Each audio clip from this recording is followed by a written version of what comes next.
All right. Hey guys, what's up? Welcome to Practical Research Methods.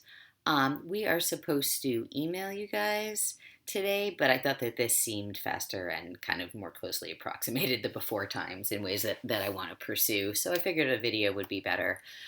So I'm going to be pretty quick, but I want to give what basically amounts to that first day of class spiel and give you a sense of how the class is going to run and what you can expect. There's a lot of uncertainty right now, and so I figured more is better than less in terms of information. Um, this course is a new course that I'm developing as part of our applied master's degree in political science. And it's meant to be eventually a counterpart to the quant course that I think is 5350. But it's the quant course that we require of all of our master's and PhD students in political science at UNT until now. That course is very academic. It's designed to teach you to do what we do, basically, to write academic research papers, to publish as books, and to publish in academic journals. And that's an awesome thing to know how to do if you want to do what we do. But if you want to work on the ground or in the field, if you want to be a working advocate or an activist, if you want to work in campaigns or nonprofits or humanitarian organizations, then that course is not going to get you what you need. At the same time, you still need a methodological foundation, right?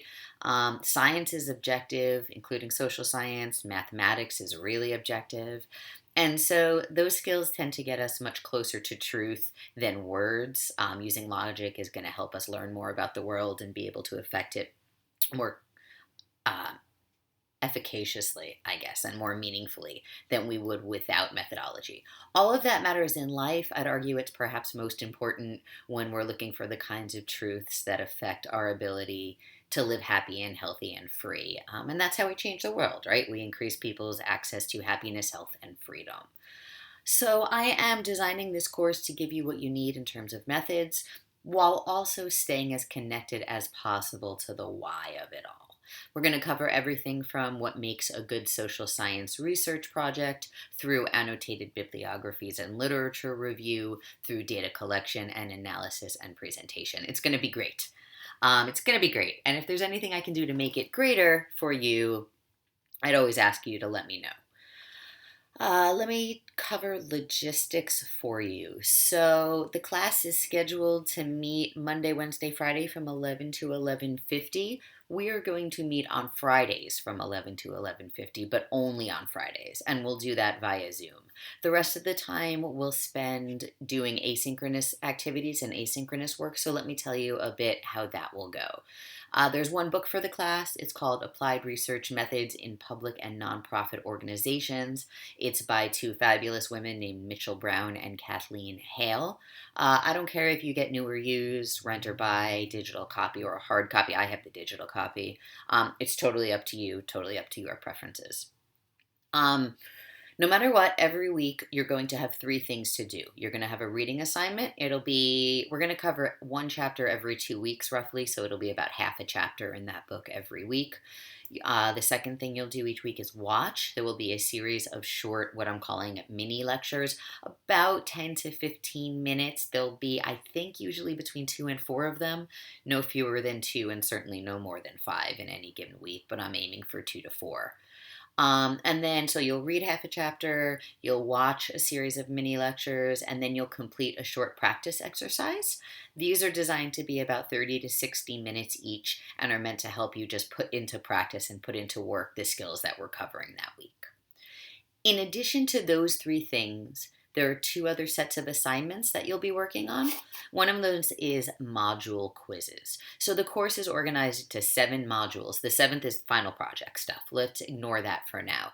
The first 6 modules are each made up of between 1 and 4 weeks. And so each week you will do the reading, watch the mini lectures, do the short practice exercise I just mentioned, and then at the end of the set of weeks that makes up that module, there's a short mini or a short module quiz to complete.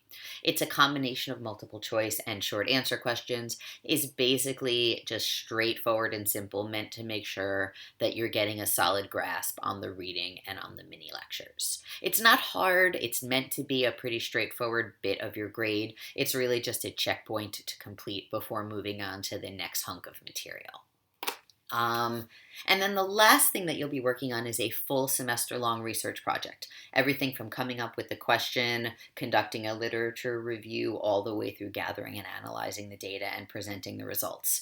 It's assigned as a series of 6 linked assignments that you'll work on throughout the semester. And you're typically going to have between 1 and 3 weeks to complete each component, depending on how much input it demands. So, like, brainstorm 3 ideas and do some fundamental research, that's 1 week, right? And then put together a survey and go put it in the field if that's what you choose to do. That's going to give you're going to get 2 or 3 weeks to do that. All of this information is on the Canvas site. I know I'm throwing a lot at you, but so when you log onto Canvas, you'll see that it's organized by module, and then within each module, it's organized by week. So when classes start on Monday, you'll go to Module 1. You'll open the Week 1 folder. It's just 1 page, and on that page, you'll see reading, and then tell you what your reading is. And then it'll say mini lectures, and it will actually have links to the mini lectures. And then it'll have practice exercise and a link to the short practice exercise, and then it will say linked assignment. Or semester project assignment, and it will have the link to that. So you just go to Module 1, go to Week 1, start Week 1, and you'll figure it all out. All of the weekly work is due on Sundays at midnight. The linked assignment work, the components of those research projects are always listed in the weekly information, so their due dates are there as well. They're also listed on the syllabus. They're also listed in the course calendar. They're also listed in the course calendar in Canvas. And a whole bunch of other places as well. And so you work on the course material during the week, and then on Fridays we're going to meet via Zoom. I'm not going to take attendance, and I'm not going to teach new material. Those are really meant as a combination of Q&A and AMA. Check in, help you however I can, help you connect to each other, help each other however you can. It's just sort of a open door, I'm here, we're all here, how can we help policy. And that can be everything from I didn't understand this piece of the course material to I don't have anywhere to live, right? It can be anything that you're comfortable sharing and that you need help sharing. Let's see, scrolling down my notes. Okay, so some of you are enrolled in, I think, 4,300 in an undergraduate course, and others are taking the course at a graduate level. The only meaningful difference in your work has to do with that semester-long research project that's done through those linked assignments. Graduate students and the grad track BA MA students, you will complete this project individually. So if you're enrolled in a graduate level course, 5,000 level course, you'll complete that research project on your own.